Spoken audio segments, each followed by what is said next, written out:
현대위아 2025년도 실적을 슬풋 회계로 분석하고 연말 매출액까지 예측해 보도록 하겠습니다. 매출은 4.9% 증가했고 영업이익은 73% 증가했습니다. 가공비 배부 재고자산 회전율은 74.6회전으로 획기적으로 증가했고 PBR은 0.66 상태입니다. 재고자산 매출원가 회계 불투명 견해를 말씀드립니다. 구독, 좋아요 부탁드립니다. 현대위아에 대한 사업 개요가 되겠습니다. 주소는 경상남도 창원시 성산구 정동로 153번지로 되어 있네요. 현대위아 홈페이지도 방문했습니다.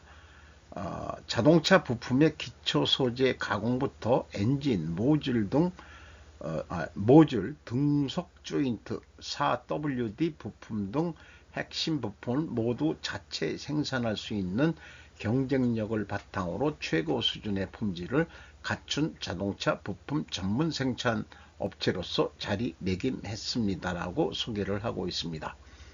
아울러 4차 산업혁명 및 차량 전동화 등 급변하는 산업 패러다임에 선도적으로 대응하기 위하여 당사는 공정 자동화와 무인화, 데이터를 기반으로 한 공정 간 및 공장 간의 수평적 통합, 그리고 자율 운영을 핵심으로 하는 미래형 스마트 팩토리 통합 솔루션을 제공하고 있습니다.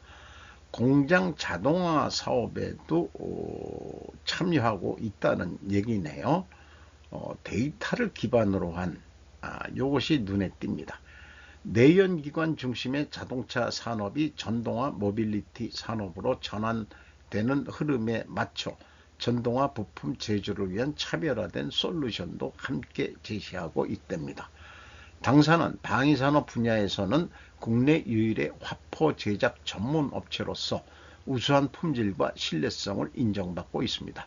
육상 및 해상 무기, 항공 부품 등 다양한 제품군을 보유하고 있을 뿐 아니라 미래형 무기 개발을 통해 사업 영역을 지속적으로 확장해 나가고 있습니다라고 소개하고 있습니다.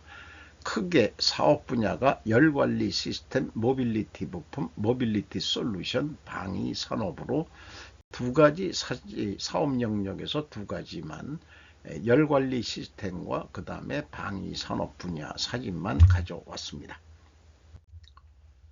주가부터 말씀드리면은 시가가 82,200원으로 1년 전보다 84.5% 증가했습니다. 그런데 제가 경영성과로 이 주가에 관련된 거로 만든 지수 임팩트 완 나누기 PBS 이게 109.6%이기 때문에 시가는 84.5%뿐이 안 올라서 임팩트 완 기준으로는 주가가 상승해도 좋을 듯한다. 사라 말라 하는 얘기는 허가를 받고 영업하는 사람들이 하는 거라 해서 만약에 누가 질문을 하면은 절대 저는 그거 사도 좋습니다라는 견해는 절대 얘기할 수 없습니다. 왜냐하면은 무면허기 때문에 법적으로 걸린다고 합니다. 요거는 개인적인 견해에 불과하다는 점을 말씀드립니다.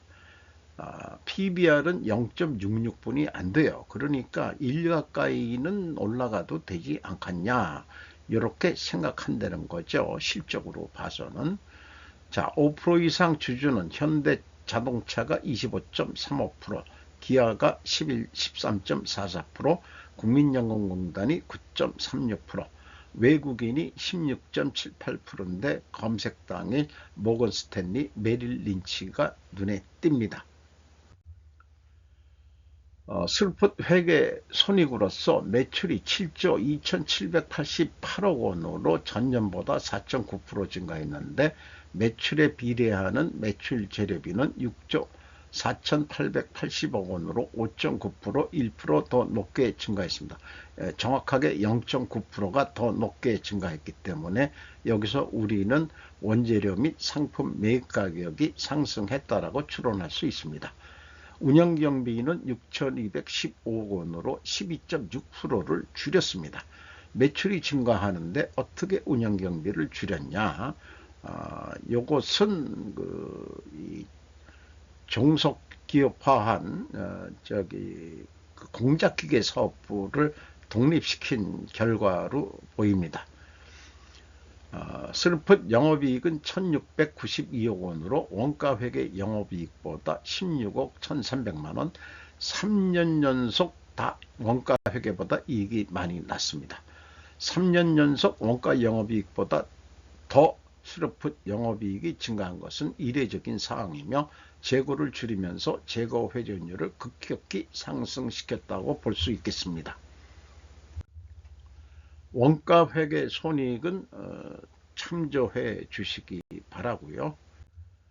재고자산 명세를 보면은 제품 및 상품을 묶어서 표현하고 있습니다. 반제품, 제공품 합쳐서 가공비 배부 재고자산 933억 5,700만원, 전년도보다 235억 원을 줄였습니다.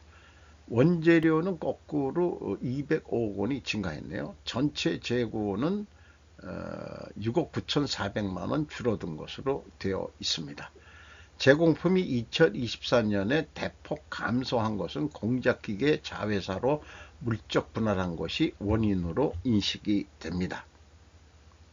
그러니까 공작기계 사업 부분이 꽤 많은 재고를 가지고 있었는데 이거를 줄일 수 있었다는 얘기가 되겠죠. 비용의 성격적 분류 분석 내용으로 재고자산의 변동 마이너스 21억 9,300만원 재고가 증가했다는 뜻입니다. 원재료 상품 등의 순매입이면은 현대위안은 재고자산의 변동 범위가 전체 재고자산을 의미하고 있습니다. 5.7% 증가했습니다. AB를 더한 MC 매출원가 재료비는 6조 4,896억 원으로 5.8% 증가했습니다. 운영경비는 12.6%가 크게 내려갔습니다. 운영경비에서 판매관리비 1,455억 원을 뺀 4,760억 원이 공장 가공비가 되겠습니다. 6.7% 감소했습니다. 생산 재료 비율이 상대적으로 93.1%로 증가했습니다. 0.9% 상승했습니다. 여기서도 우리는 원재료 및 상품 매입 가격이 상승했다라고 2차 추론을 해 볼 수 있습니다.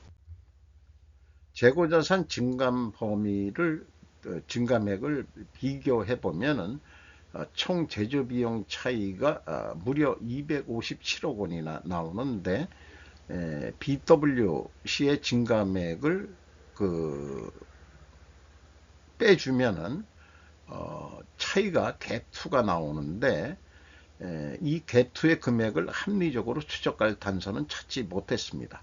그런데 2024년이 그 공작기계 사업비가 분할되는 그런 해인데 이것이 글로 전체 금액이 넘어간 거 아니냐 이런 생각을 해보게 됩니다. 이는 분명 특별 원인이 있었을 것이며 물적 분할로 추정이 됩니다. 2단계, 3단계에서는 2024년도 차이는 동일하게 나타나기 때문에 이런 말씀을 드릴 수 있겠네요. 그러나 지금 2025년도에 28억 8,700만 원이 이게 뭔지는 저로서는 그 사업보고서 보고서는 전혀 찾을 수가 없는 거죠. 그래서 PQ 총 제조 비용도 동일하게 차이가 납니다. 여기 아까 2단계에서도 1단계에서도 843억 2,700만 원 차이가 있었죠. 현금 흐름표 상에서도 동일하게 나온다고 한다면은 이거는 분명히 사업보고서 어디 내용에는 분할 자산이라고 2천 몇백억이 나와 있는 거 있는데 그 안에 이 재고가 들어가 있는 거 아닌가 이런 생각도 해보게 된다는 거죠. 어쨌든 2024년 특별 원인만 찾아내면 당해년도는 재고자산 회계가 오히려 투명한 것이 됩니다. 2024년 앞뒤 년도가 오히려 불투명하다고 볼 수 있습니다. 현금 흐름도 안 맞아 떨어지네요. 이러시면은 아니 되옵니다 라고 보통 얘기를 해야죠. 회계는 거기다 현금은 이론이라도 맞아야죠. 그게 회계하는 사람들의 자존심 아닌가요? 왜 틀리게 결산 보고를 해도 떳떳하게 공시를 하는지 저로서는 전혀 이해를 못하겠습니다. 회계하시는 분들은 그러시면 아니 되옵니다라고 얘기를 하고 싶어요. 자, 원가 회계하고 영업이익 차이는 재고 감소액에서 가공 비율이 7%, 아까 4, 5개월에는 그 제작 역량을 엄청 많이 가지고 있다는데 가공 비율이 7% 정도면은 제 생각에는 거의 뭐 그 단순 조립으로 내보내는 정도 아니냐 이런 생각이 들어갑니다. 계속해서 그 가공 비율이 내려가고 있는데 거의 완성된 것을 갖다가 조금 뭐 브랜드 위아로 좀 붙이고 너무 좀 막말하는 건지 모르겠지만은 뭐 조금 뭐 좀 추가 작업하고 그래서 내보내는 거 아닌가 그런 생각을 해보게 되네요. 운영 비용으로서 인건비가 4,445억 원, 전년보다 5.6% 증가했습니다. 직원 수는 2,843명으로 94명, 2024년도에는 81명 계속 줄여나가고 있네요. 상대적으로 1인당 인건비는 연봉 1억 5,640만 원으로 상승해 버렸습니다. 이런 거가 나타나면은 직원을 줄이는데 장기 근속자를 자르는 게 아니고 그 경력이 좀 낮은 직원들부터 먼저 자르지 않았겠느냐. 그러니까 남아있는 사람들의 연봉이 뭐 임금도 올려준 게 있겠지만 그렇게 해서 연봉이 크게 올라간 거 아니냐. 공작기계 사업부가 없어질 때도 뭐 상당히 오르긴 올랐어요.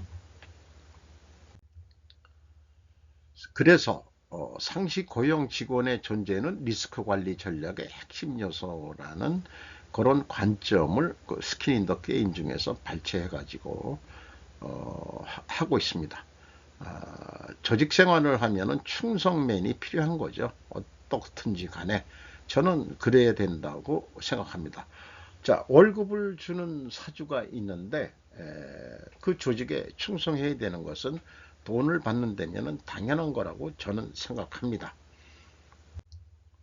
경영평가지표로서 재고회전율이 2023년도에 35.7회전, 이것도 매우 높은 겁니다만은 1년에 74.6회전 했다면 이거는 어마어마하게 거의 뭐 2배 이상 오른 게 되겠습니다. 그런데 거꾸로 스르픈율이 이러면은 보통 올라가줘야 되는데 좀 떨어졌어요. 이것은 어떤 특별 원인이 있는데 그 제 생각에는 그게 공작기계 사업부가 독립해서 나가면서 재고가 인위적으로 줄어든 거기 때문에 사업 활동을 해서 재고가 줄었다면 좋은데 인위적인 거로 줄었기 때문에 이게 언밸런스가 나는 거라고 저는 생각합니다. 2024년부터 재고 회전율이 급격히 상승한 것은 공작기계 사업 부분이 자회사로 분할되어 재고가 빠져나간 부분일 수 있다. 만약 동일한 조건에서 상기와 같은 회전율이 시현했다면 분명 스루픈율은 하락할 일이 없을 것이다 라고 저는 자신합니다. 어쨌든 25년 가공비 배부 재고자산 회전율은 급상승했습니다. 참고적으로 투하자본 이익률은 4.6%로 2% 상승했고 총자산 회전율 1.31, 상당히 자신의 자산 능력을 10분 발휘하고 있다고 보입니다. 영업구매 평가지표로 매출채권 수금속도 6.2회전 상승했고요. 매입 채무 지급 속도는 근데 떨어졌네요. 이것은 바람직하지 않습니다. 자기네들이 수금하는 속도가 높아졌으면은 납품 협력업체 돈도 빨리 줘야 좋겠죠. 저는 그렇게 생각합니다. 그리고 ROI 두펑 자본 회수율은 5.1%로 2.2% 상승했습니다. 두 가지 경영평가 지표가 재고 회전율은 올라갔고 스르픈율은 하락했기 때문에 분식회계 개연성 가정을 세우고 이를 반증하려면은 원재료 가격은 하락하고 판매 가격은 인하가 되게 됩니다. 원재료 가격이 하락했느냐? 2.9% 오히려 상승했습니다. 여기 그 원재료 가격이 기초 소재들을 하고 있고 현대차 그룹이 다 이렇게 하고 있는데, 제가 좀 나이가 먹은 입장에서 젊은 직원들이 계시다면은 좀 욕을 좀 먹어야 싸다. 이러면은 이거는 곤란한 거 아니냐. 왜냐? 매입 실적을 보더라도 차량 부품 기타 뭐 이런 식으로 얘기를 하고 있거든요. 그리고 현대 트랜시스가 알루미늄 납품하냐? 그건 아니지 않냐? 현대 성우 캐스팅도 구리를 납품하냐? 그런 건 아니지 않냐? 이런 소재를 가지고 이 사람들도 만드는 거예요. 세아 창원 특수강은 이제 주물 이런 것들, 뭐 다른 것도 있겠습니다만은, 기타에서 그거 아마 이 방위산업 부분 쪽에 뭐 이런 건데, 어떻게 이게 뻔히 객관적으로 이런 정도인데 이건 좀 너무한 거 아니냐. 현대위안은 좀 이러시면 안 된다 이런 얘기를 좀 이걸 얘기하면서도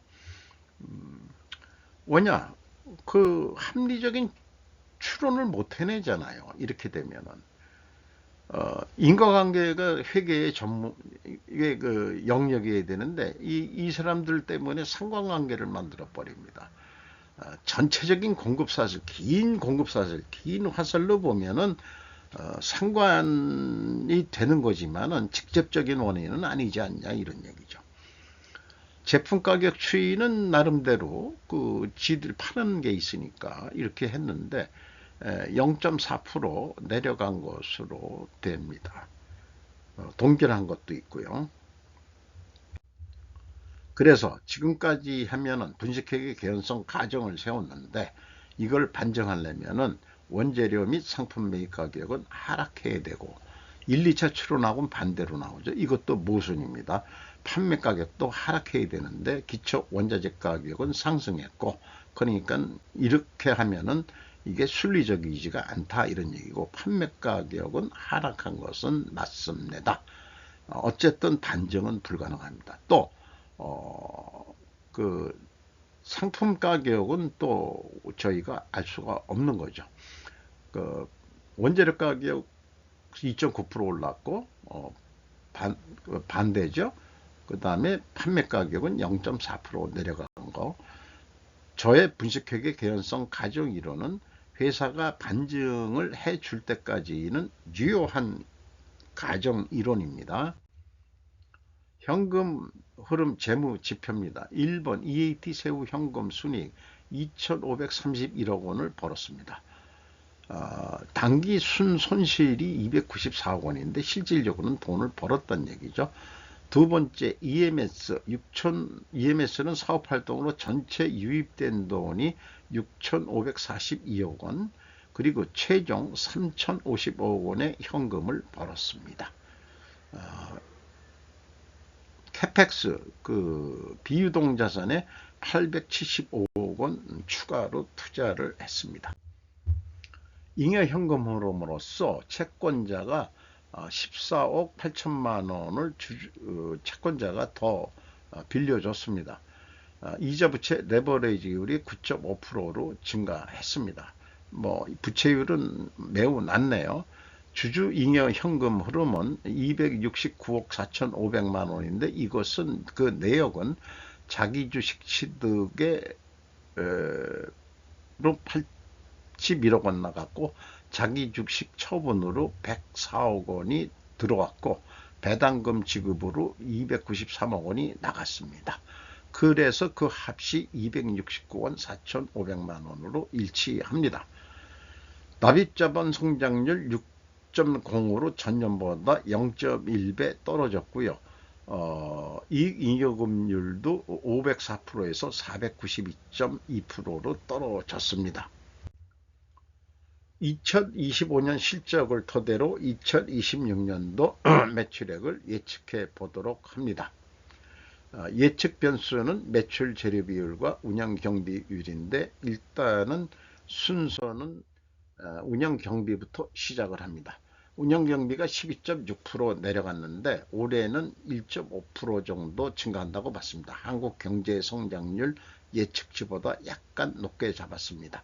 그리고 영업이익이 73% 증가했었는데 50%만 는다고 봤습니다. 무슨 근거로? 외부 사람이니까 사실은 그냥 감각적인 게 솔직히 그런 거죠. 어쨌든 올해보다는 2025년도보다는 올해는 더 팔릴 것이다. 8조 1434억 원. 이걸 토대로 매출액이 11.9% 증가하니까 스르폿은 매출에 비례하는 매출 재료비니까 1 더하기 11.9%로 해서 나누기 매출 재료 비율로 나누면 동일한 금액으로 예측을 해낼 수 있겠습니다. 이것을 차 한 대당 들어가는 부품 가격이라고 보면은 대당 810만 원의 어떤 부품을 현대차한테 계약을 했다 하면은 한 21만 원 남는다. 그런데 돈을 더 벌자 한다면은 재고 회전율이 74.6회전인데 88회전까지 하면은 매출 증가 효과는 17.9%가 증가할 것이다. 왜냐? 이 이론은 경제학 이론에 의해서 모니 스톡 곱하기 모니 톤이 경제 규모니까 인벤토리 곱하기 인벤토리 톤이 매출 규모 아니냐. 이거 반론하실 수 있는 분이 있으면은 반론해 보세요. 그걸 적용하는 겁니다. 그래서 재고 회전이 증가하면 매출이 증가한다. 이런 논리가 나오는 거죠. 그래서 매출액이 960만 원으로 추가 납품을 할 수 있다. 운영경비가 1.4% 증가하더라도 1.4%의 근거는 여기 매출 증가율 곱하기 운영경비율, 운영경비율이 7.7%뿐이 안 되죠. 이렇게 됩니다. 그래서 뭐 가공비율도 아까 낮았잖아요. 영업이익이 40만 원 이상으로 올라갈 것으로 예상이 됩니다. 그런데 원가 회계는 동일하게 매출이 증가하는 만큼 생산도 더한다고 보고 그 다음에 가공비를 1.1% 증가한다고 봤을 때 재고가 20% 감소했을 때 재고가 20% 증가했을 때 매출 원가는 재고 감소했을 때는 776만 원대로 제조 원가보다 올라갑니다. 그리고 재고가 감소했을 때는 매출 원가가 내려갑니다. 그래서 같은 목표액을 달성하려면 재고 감소할 때는 좀 816만 원으로 비싸게 팔아야 되고 재고가 증가했을 때는 812만 원으로 낮게 판매를 해도 남는 것으로 되어 있습니다. 그런데 이것을 현대차한테 견적서를 낼 때는 그렇게 할 수가 없으니 데이터를 가지고 영업 입장에서는 깎일 것 같으니까 대부분 부풀립니다. 그래가지고 822만 원을 만들었어요. 그런데 이 구매 담당자가 저처럼 스르폿을 알고 있는 사람이기 때문에 뭔 얘기요? 재고 뭐 이런 거 역량 때문에 뭐 그 잘못된 그 무효 데이터를 가지고 그 하시면은 아니 되고 스르폿으로 얘기합시다. 그래가지고 810만 원에 합시다. 11만 원을 깎아버리면은 영업이익은 19만 원뿐이 남질 않습니다. 자, 이 목표보다도 더 적으니까 더 팔아보자. 18.6%. 생산은 추가로 안 하고 있는 재고만 다 소진하는 거로 판매관리비 0.4%, 판매관리비는 매출 증가율 곱하기 판관 비율, 요거로 합니다. 그러면은 영업이익이 추가로 62,000원 더 올라갈 것으로 예상이 됩니다. 그래서 비교를 해보면은 810만원에 계약했을 때 스루풋은 21만원 났는데 원가액에는 19만원 뿐이 안 남고, 그 다음에 재고 증가할 때는 원가액보다 이익이 더 나는 것으로 나옵니다. 22만 8천원, 17,700원 더 이익이 나옵니다. 그런데 추가 판매를 한다면은 매출에 비례하는 매출 재료비니까 운영 경비가 증가했어도 스루풋은 40만원 돈 남는데 원가 회계에는 25만 2천원 뿐이 남질 않는다. 왜냐? 원가 회계란 거는 추가 판매에 비해서 재고가 감소하면은 매출 원가율이 증가할 수밖에 없는 거거든요. 그러니까 이익이 안 나온다 이거죠. 재고가 감소했을 땐. 이러는 우리는 이렇게 잘못된 세계에서 살고 있습니다. 자, 이것은 최근에 다시 제가 좀 논리적으로 정리한 겁니다. 화디프 질문에 따라 예측 알고리즘을 시뮬레이션 해보면 A. 원가 회계 손익과 스루풋 회계 손익의 차이가 매우 큰 경우의 원인은 WCAI 가공비 배부 재고산의 증가액이 매우 크면서 가공 비율이 높을 경우, 현대위안은 가공 비율이 7% 정도뿐이 안 되죠. 그러니까 차이가 별로 안 납니다만은 일반 제조업이라면은 자동화가 많이 안 돼 있을 때는 가공 비율이 한 50%까지도 되는 경우가 많아요. 그래서 재고 회전율을 올려야 할 이유는 가공비 재고자산 회전율이 가장 높았을 때 스루풋율도 가장 높게 나온다 하는 결론이 나옵니다. 그래서 원가회가 더 이상 필요 없는 경우가 있는데 1년에 현대위안은 75회전 이상 했기 때문에 연간 52회전을 한다면, 즉 일주일에 한 번 회전하면, 그러면은 원가 회계 손익과 스루풋 회계 손익의 차이는 극히 좁아집니다. 따라서 원가 회계를 힘들게 굳이 할 필요가 없는 거죠. 52주면은 지금 결산은 한 달에 한 번 하잖아요. 근데 일주일에 한 번 하려면은 격리가 아주 죽어날 거예요. 왜 그런 거 하느냐 이거죠. 그냥 매출액에서 매출 재료비 뺀 스루풋까지는 영업이 그냥 계산해 낼 수 있는 거죠. 자기가 매출 재료비 다 데이터를 받아서 알고 있으니까. 근데 운영경비 월급 얼마나 갖고 얼마나 갖고 회계한테서 돈을 받아가지고 수치를 받아가지고 빼면은 이제 영업이익은 빼낼 수 있지만 스루풋까지는 그냥 영업이 알아서 빼낼 수 있다 이거죠. 그러니까 영업은 스루풋까지만 목표로 잡으면 돼요. 나머지는 고정비로서 다 나가는 거니까. 이렇게 됩니다. 이거 제 얘기가 아니고 준천재인 슈라겐 하임이 전산 프로그램 아주 전문가신데 이분이 얘기를 하신 거예요. 미국에서 이런 프로그램을 만들어서 팔고 있는 모양이고, 그러니까는 트럼프 아저씨도 그거에 힘내가지고 다시 리쇼링을 하자, 이런 거 아닌가. 현대모터그룹도 상당히 재고 회전율이 높습니다. 굳이 원가 회계를 하실 필요가 있겠습니까? 라고 제가 얘기를 하고, 제가 지금 소개한 예측 프로그램은 전문적으로 정립한 그런 전산 프로그램의 구조하고 똑같습니다. 그렇게 비율을 제가 해보면은 1단계 스루풋 회계 예측 계획 모듈을 제가 만들고, 통제는 불확실성인데 원래 버퍼 관리로 하는데 저는 그 버퍼 관리를 재고 회전율로 본다. 이렇게 단 하나만 한다 나는. 그래가지고 그것을 돌려본다. 그 돌릴 때 조건 질문은 뭐냐? 운영경비 얼마나 올라갔냐 내려갔냐, 스루풋율이 올라갈 거냐 내려갈 거냐, 이것만 가지고 해도 충분하다, 이런 얘기가 되겠습니다. 자, 요거는 참고적인 자료고요.